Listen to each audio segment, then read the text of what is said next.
ha estado teniendo juntas con el sindicato de maestros. Estamos en el día 14 de nuestro break, pero nuestro equipo ha estado trabajando 8 de esos 14 días, incluyendo hoy. Y es porque tenemos la misma urgencia para tener un contrato. Over the break, we made progress on several priority areas, including staffing, which our Chief Talent Officer, Ben Fulton, will discuss in a few minutes. Miguel Peretta, our district's Chief Labor Relations Officer, will also outline a series of verbal tentative agreements which have been reached between the district and our partners at CTU. We need these agreements in writing and signed by both parties so we can take them off the table and focus on these outstanding areas. These include everything from employee healthcare contributions, investments in special education, joint committees that will work on green schools, housing, and career and technical education. And we'll also hear from our Chief Education Officer, Bogdana Chukumbaba, regarding some key proposals related to our daily student experience. Hasta ahorita estamos de acuerdo en muchos temas, incluyendo temas de cómo vamos a ayudar a nuestros niños que no tienen dónde vivir, cómo vamos a juntar juntos para mejorar nuestros programas técnicos y también cuando estamos mirando nuestros edificios, cómo los podemos hacer más, que estén más friendly para el environment. Y mi equipo en unos minutos va a dar más detalles. Overall, the discussions between the two bargaining teams has been detailed and collaborative. From the start, CPS has been guided by our strategic plan and our values. Our CPS team has carefully considered each of the 700 proposals presented to us by CTU. We have worked to provide thoughtful and affordable responses, doing the most we can for our educators while we're in a challenging budget environment and remaining true to our mission aligned with our strategic plan. A prime example that I want to cover is raises. So we offered from the very beginning 4% cost of living adjustments to our CTU members, and that's despite our fiscal challenges. By the way, the last time that we have done that was in the 2000s. And by the way, I know that because I was here. I actually helped negotiate that first contract in the 2000s. And at that time, our average teacher salary was $60,000. Today, it is $96,000. And by the way, I'm very proud of that. Ya hemos ofrecido a nuestros maestros levantar sus salarios para más de 4%. Y la última vez que hicimos esto era en los 2000, donde yo estaba aquí en el distrito y yo ayudé para finalizar ese contrato. Pero en ese tiempo, nuestros maestros, on average, ganaban $60,000. Ahora ganan, on average, $96,000 por año. Y de verdad me da mucho orgullo eso. The reason for this bold initial offer is simple. We respect our teachers and the work that they do. CPS teachers are among the country's most dedicated, most innovative educators, and their compensation should reflect that. Our offer of 4% cost of living adjustments keeps Chicago educators exactly where they should be. The highest paid urban public school teachers in the United States, with the only exception in being in a few categories in New York City, where teachers are paid a little bit more on the top end of the scale. Ahorita cuando estamos hablando, con lo que estamos ofreciendo a nuestros maestros, ya son los maestros que ganan lo demás de todos en el país, en distritos grandes, con una excepción de unos maestros que tienen más años en la ciudad de New York City. It also aligns with our agreement with SEIU and other major labor contracts in the city.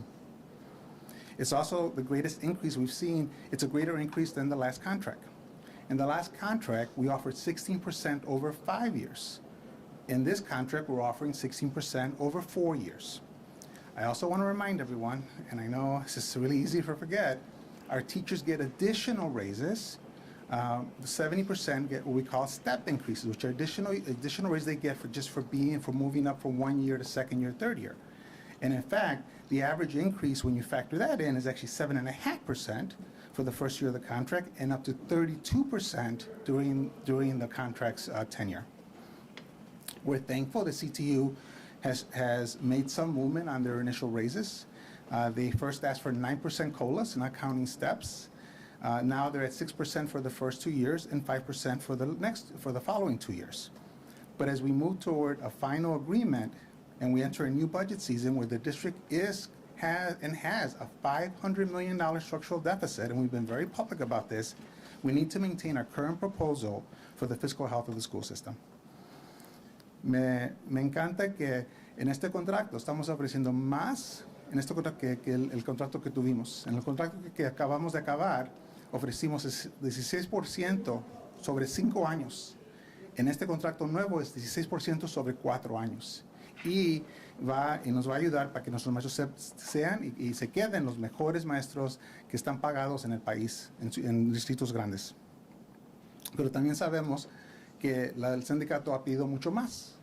Y el problema es que tenemos para el año que viene, ya tenemos un déficit de mitad de $1,000 millones y tenemos que ser responsables con nuestras finanzas. The other topic I want to talk about, everybody, is staffing.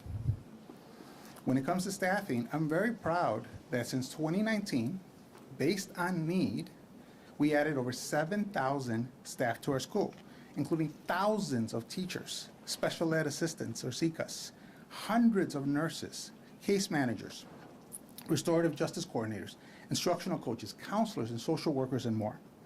I'm also proud that these were all allocated through an equity lens.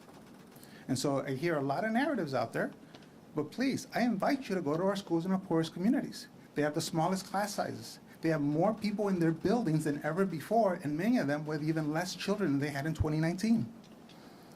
And by the way, this has led to significant academic progress. We are leading the country in the post-pandemic learning recovery with our Black students leading the way, followed right next to them with our Latino students. Frankly, these positions were made possible because of federal COVID dollars. But this relief is no longer available. As you know, those funds expired. So our number one priority is to ensure that we can protect the gains in staffing that are driving our student gains. That is our number one priority, and I want to be very clear about that. So we're thankful the CTU has walked back their initial asks, which have opened the door to some progress. Originally, CTU had 60 proposals that asked for 14,000 additional employees. That's in addition to the 7,000 that we've added because we ask. So does that mean you want us to remove the ones we added? They're like, no. We want you to add an additional 14,000. Now, the initial estimate for that was $5.5 billion. In December, CTU did give us a roadmap where they walked that back a bit. And so now those proposals, again, are a little bit less, but again, we're still asking for thousands of positions. So I can tell you from our perspective, if we're going to add staff, it has to be tied to student needs. That's what we've been doing since 2019, even with our federal dollars. So we are agreeing to add some more resources for students, for example, because we have more students that have IEPs. We have more English learners. So you're going to see areas of agreement where we're adding more resources. And I'll let our Chief Talent Officer provide more details. Quiero que sepan, un lugar donde todavía estamos discutiendo con el sindicato es quieren que pongamos más empleados. El problema es que desde 2019 hemos ponido más de 7,000 empleados, más de lo que teníamos antes.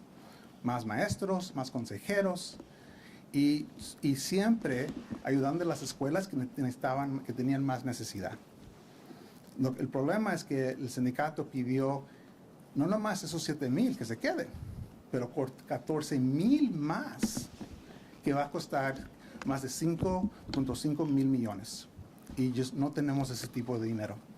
Pero sí estamos poniendo de acuerdo dónde poner más inversión de más maestros y más ayuda, porque tenemos más niños que tienen necesidades especiales y más niños que tienen inglés como una segunda idioma. Pero todo lo que estamos de acuerdo es donde tenemos más necesidad. So we share the board's urgency in reaching a final agreement as quickly as possible. And we will need to pass a budget amendment to the current budget as we're entering the new budget season. So right now we're in the process of really getting clarity on what that price tag is so we can figure out how we can pay for everything in the new contract. And that is why we are negotiating in good faith, and we'll continue to negotiate even as we go through the holiday break. But the eventual agreement must be aligned with our strategic plan. It must be financially sustainable. And if we overextend ourselves today, it will be our children and staff that pay the price tomorrow. So before I turn it over, I want to thank my team for their dedication and work. I look forward to our continued productivity as we work towards what we want, a fair sustainable, financially responsible agreement that provides all of our students with a rigorous, joyful, and equitable daily learning experience that they deserve. I will now turn it over to Chief Labor Relations Miguel Peretta to go over some of the tentative agreements we've achieved.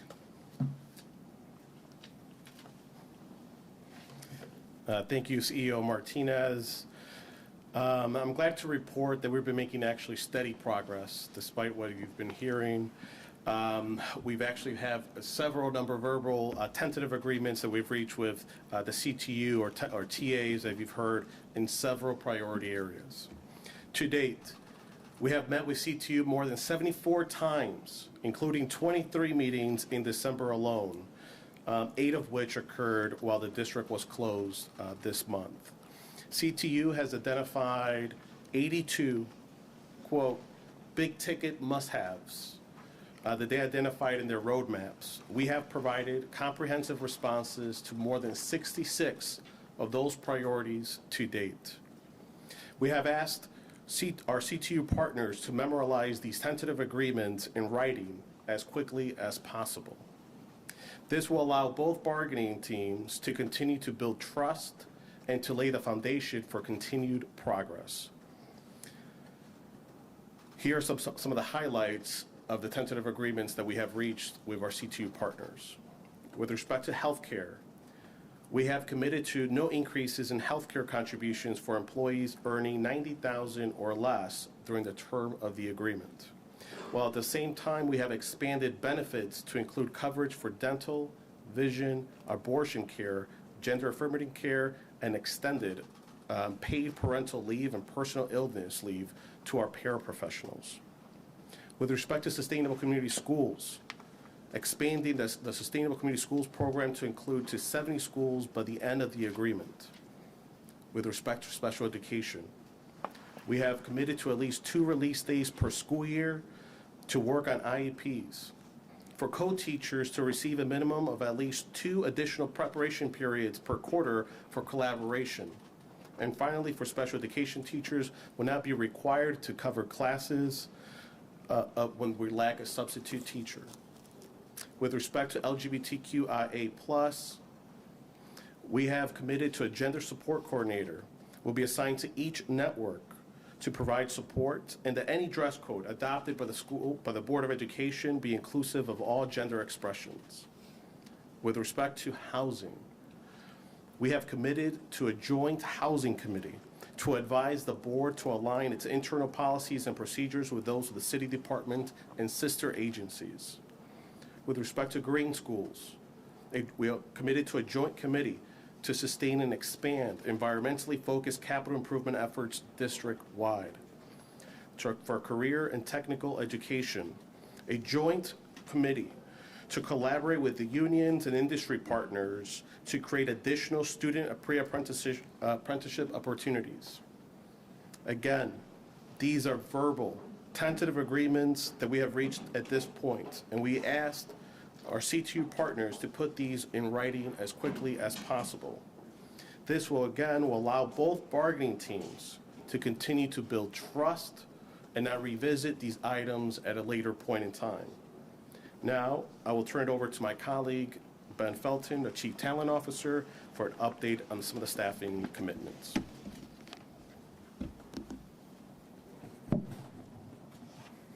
Thanks, Chief Peretta. Good afternoon. My name is Ben Felton. I'm the Chief Talent Officer here at Chicago Public Schools. As the CEO mentioned, our top staffing priority has been preserving these 7,000 new employees that we have in schools that we've added over the past 5 years. That's about an average of about 14 additional staff members at each CPS school over the past 5 years. Like Pedro said, those are teachers, SICAs, those are hundreds of nurses, case managers, social workers, restorative justice coordinators, instructional coaches, interventionists, counselors, social workers, and more.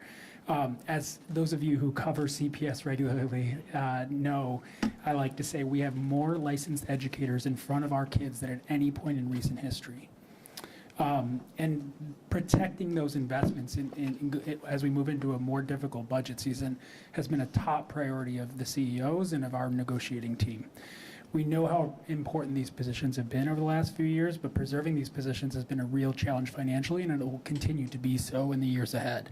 So as many of you know, these were funded with COVID relief money for several years, and now we're working through how to fund them for the long term. Now, like Pedro mentioned, when we entered the contract negotiations, CTU's initial asks were for about 14,000 additional staff in our schools. After months of negotiations, we're really pleased that those asks have come down very significantly over the last several months, and even more so over the last few weeks. And I think we're getting closer on tentative agreements on most of the big staffing questions. And I'm grateful to our counterparts at CTU for coming back towards our initial proposals, and I think we are making significant progress on that front. Now, we have made significant progress and significant commitments despite the district's difficult financial position, while being mindful of the district's bottom line. We are, like Pedro said, we are investing in critical areas, and we're investing in positions that will serve our most vulnerable students. So I'd like to just talk through some of those investments quickly. We've committed to about 100 additional, and these positions, some of which will be implemented immediately, many of which will be phased in over a 4-year contract. So about 100 additional English language program teachers to support bilingual students and ELLs, about 30 additional bilingual teacher assistants, which will support an increase in support for English learners, about 160 additional case managers because we're serving more students with IEPs and 504 plans, an additional 55 social workers for our students who need extra supports outside of the classroom, a net increase of at least 30 librarians, and a cohort program to support at least 40 CPS educators a year to earn that Illinois licensure to become a librarian in Illinois. 4 centrally assigned technology coordinators in each geographic network for a total of 68 to be tech coordinators to be phased in over the course of the agreement. Ensuring that a teacher assistant is assigned to every gen ed preschool classroom to support our youngest learners. And establishing full-time network-based fine arts positions to serve schools that have vacant arts positions to make sure that every kid in Chicago is getting arts instruction. So, look, given the challenge that we have in preserving the 7,000 positions that we've added since 2019, and now these additional staff that we have committed to, we are reaching the end of our financial capacity to add more positions to our books. We've made that clear to our partners at CTU at the negotiating table, but we are really proud of these commitments because they are targeting some of the most vulnerable students in Chicago, and that's where the CEO has been very clear that he wants us to be investing in. Regardless, we will stay at the table and keep working until we have a final agreement that does right by our students and staff and is sustainable in the long term. Like, we're tired.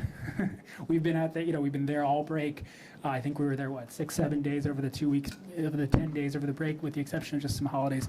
We've been working really hard to get a fair deal for our staff and for our students, and we're committed to continuing to do so until we reach an agreement. So with that, I'd like to introduce our final speaker, Chief Education Officer Bogdana Shakumbova. Bogdana.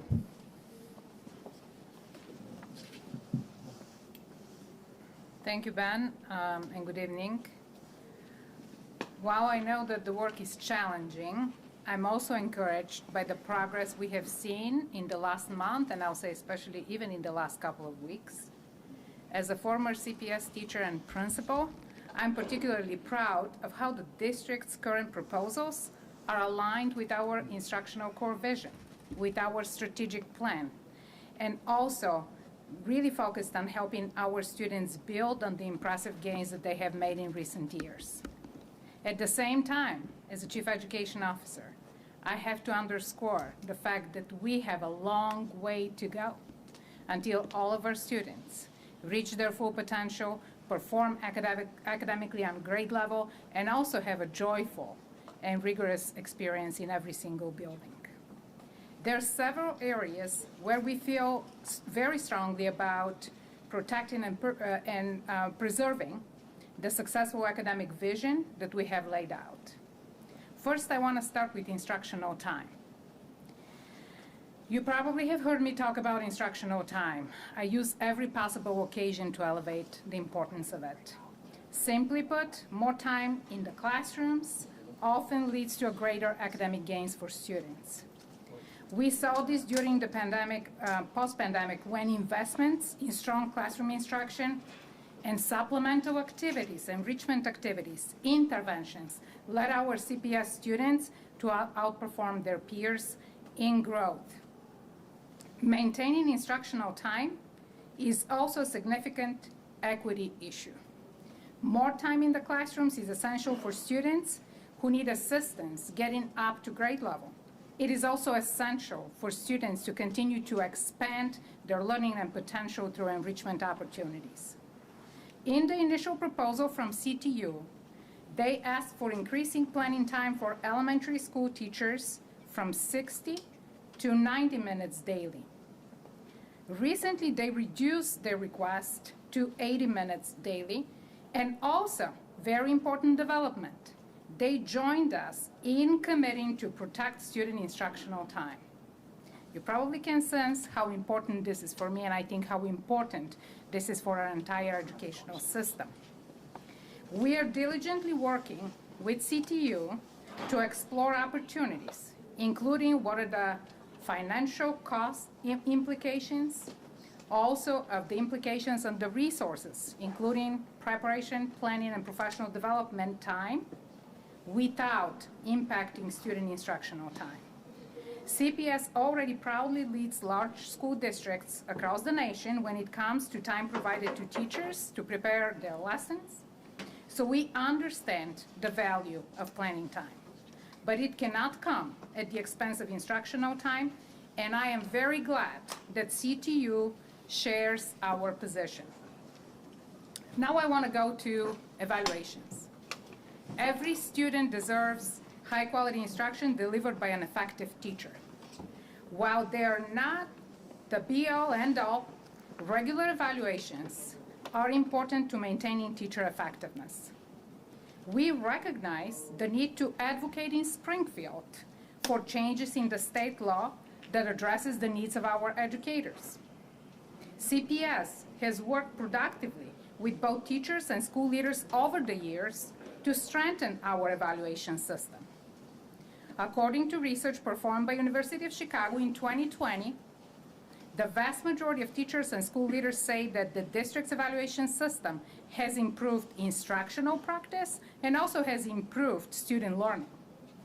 So for those reasons, we will continue to oppose any proposals that would lower evaluation standards and reduce accountability. Next, I want to move on to high-quality curriculum. We know that quality teaching must go hand in hand with the high-quality materials that we put in front of our students. In our academic vision, every school should maintain a consistent, high-quality curriculum that is culturally relevant, and it's also aligned to rigorous grade-level learning standards. When teachers collaborate to support student learning from one classroom to the next and one grade level to the next, students are more likely to retain concepts and knowledge as they progress from a preschool all the way to graduation. This is why one of our main goals in the strategic plan is for 100% of our schools to adopt evidence-based, high-quality, and culturally responsive curriculum. We will continue our work towards this goal, including maintaining high-quality curriculum standards in the upcoming CTU contract. And finally, I need to speak about principal autonomy and accountability. We need to preserve our principal's authority to set the school-wide instructional vision and also to maintain the day-to-day operations in the building. If we're going to hold our principals accountable for the performance of their schools, we need to empower them to ensure consistent quality across all classrooms and all grade levels. Strong schools are only possible with strong leaders. And our negotiating team will continue to stand strong against any attempts to weaken principals' ability to lead their schools and to support the students that they serve. So again, we know that most of the focus and the discussion has been on financial implications from this district. But as an educator, I want to also elevate the importance of things that matter to our students. And these are all the areas that contribute significantly to a high-quality, joyful, and rigorous experience. And ultimately, our goal to improve academic performance for our students. They are aligned to our 5-year strategic plan, and we will work to protect all of them. So now I'll turn it back to CEO and for Q&A portion. Thank you, Bogdana. Questions?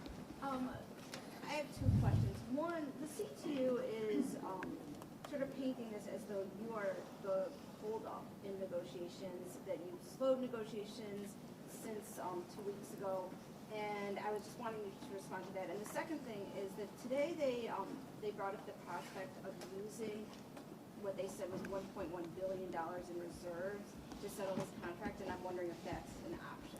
Yeah, so there's, first of all, the urgency has never been higher.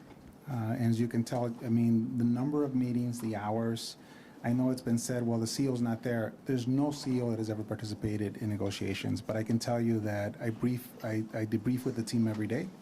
We talk about what the goals are for the day. And so there is no evidence at all. In fact, it's just the opposite. We are wanting to memorialize agreements because one of the frustrations my team continues to see over and over again is things get revisited. And in some cases, things that we thought we agreed upon months ago. And so again, and we share this with our board, we plead, let's get tentative agreements for the things that are already agreed upon. We went from 700 proposals now to 100 and plus. But none of those matter if they are not signed and on paper.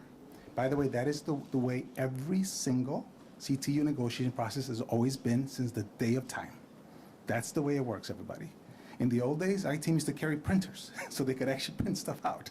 So and we're not seeing that. So that's number one. There is no reserves.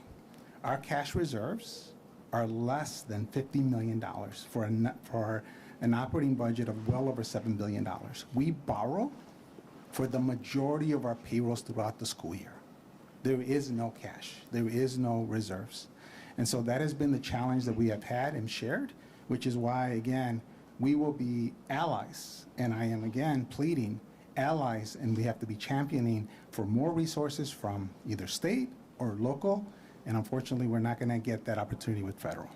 Pedro, lo mismo en español. También decía Stacy hoy que se podrían usar los $300 millones de excedente de los fondos TIF que descubrieron en el presupuesto municipal. Y también me gustaría que contestara sobre esta acusación de que bloqueas la negociación. Sí, lo que quiero primero decir, no hay nada de verdad que estamos bloqueando estas negociaciones. Lo contrario es verdad. Mi equipo ha estado casi todos los días hasta en el break. Y lo que necesitamos ahorita, ya tenemos muchos temas que ya tenemos de acuerdo, pero no los quieren poner en papel, porque el proceso para un contrato ha sido lo mismo por los últimos 20, 30 años. Cuando llegamos de acuerdo, tenemos lo que decimos un tentative agreement, es un acuerdo que no es final, pero ya está escrito y ya podemos enfocar en otros temas, ¿verdad? Eso no está pasando ahorita. Y hasta tenemos situaciones con ejemplos que algo que ya pensamos que estamos de acuerdo, de hace meses lo traen otra vez. And maybe that strategy of bringing things back, maybe that's to maximize more, right? But here's the problem. You can't say that things are being delayed when you're revisiting things that have already been agreed upon. Those two statements are contradictory. Y también el tema de que tenemos dinero, no tenemos dinero. Estamos pidiendo préstamos cada año para el payroll, más de la mayoría. Así que no tenemos nada en reserva. Tenemos menos de $50 millones por un presupuesto de más de $7,000 millones. Yes, sir. Can you clarify? You said you have some tentative agreements. Is it that they simply will not sign off, or you have not gotten to that point? Because I think this is a clear point that needs to be clarified here. Yeah, thank you, and I appreciate that question. So again, I think like when we started out, we received over 740 plus proposals from the CTU. I think on December 2nd, they gave us what they've called a roadmap, about 86 or so big ticket items, big ticket priorities. And ever since then, we've been laser focused on tackling those big priorities the CTU has identified. And like I shared earlier, out of those 86, we've given more than 66 comprehensive responses to each of those priorities. And yet, we're still revisiting non-big ticket items, non-priority items from the initial 700 proposals. So while a lot has been said that CTU has scaled back some of their proposals, that's not the reality. Unfortunately, every day that we're at the bargaining table, we're spending a lot of our time on none of those priorities. And we're more than happy to share kind of our comprehensive responses to all of those proposals with respect to those big ticket items. And what you said in terms of kind of progress, just like we said, in terms of the 4% COLA, we offered that in September. We offered a 16% increase in 4 years in September. Last time we ultimately agreed at 16% 5 years after a strike. That just goes to show the amount of progress that we've made, how different, the different approach that we have taken under CEO Martinez's leadership at the bargaining table. A lot of those, like what I said, those 66 comprehensive responses to those priorities have been months in the making. Those did not just take place in the last couple of weeks. We have the receipts. We're more than happy to show them.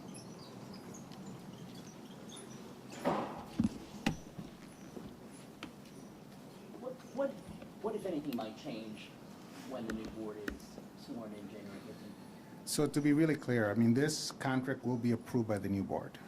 And I think what we're going to have is, first of all, more diversity and more perspective. I am very confident that we're going to get to an agreement. I'm very confident. I don't have any doubts about that. I think what this board is going to do, though, is they're going to make sure that they're representing all perspectives and not just one. And that's why it's so important that, again, that we continue to negotiate in good faith. We're going to be briefing our board members next week. We have an orientation with them. But again, I have no concerns. In fact, if anything, I think it's just going to make a better overall proposal that really does represent our children, that keeps us still financially responsible, and that is still aligned to our values. Last question. I was wondering, sorry. No, go on. I wanted to hear just a little bit more about the progress on preparation versus instructional time. I guess I'm not understanding where that come from. And is it possible that what ultimately that would look like is a shorter school day for students and families overall? I want to make it very clear that we're engaging in good faith conversations and discussions, but the parameters are very clear from our side. And just recently, I will say, actually, as a matter of fact, this week, CTU clarified for all of us that they're not looking to cut instructional time. What this could look like still is in the processes, in the phases of exploration. Whether or not that's going to mean adding additional instructional days for kids, to compensate for some less time during the school day, whether or not that's going to mean some other, strategies that can be deployed. But I can be very clear with everyone. While I'm the Chief Education Officer of Chicago Public Schools, I will not think and recommend or agree upon reducing instructional time for our students, especially now that they're coming from, pandemic. They still need a lot of support and engagement. And I am not saying that needs to be a kill and drill curriculum. I just want to be very explicit about this. This is about a holistic and joyful experience. Yes, kids learn in arts and music and any exploratory courses. At the same time, they also need their time to learn literacy, science, and social science, and everything else. So the conversation is rigorous. It requires a lot of exploration and in-depth exploration. But right now, we are not committed to any changes to it.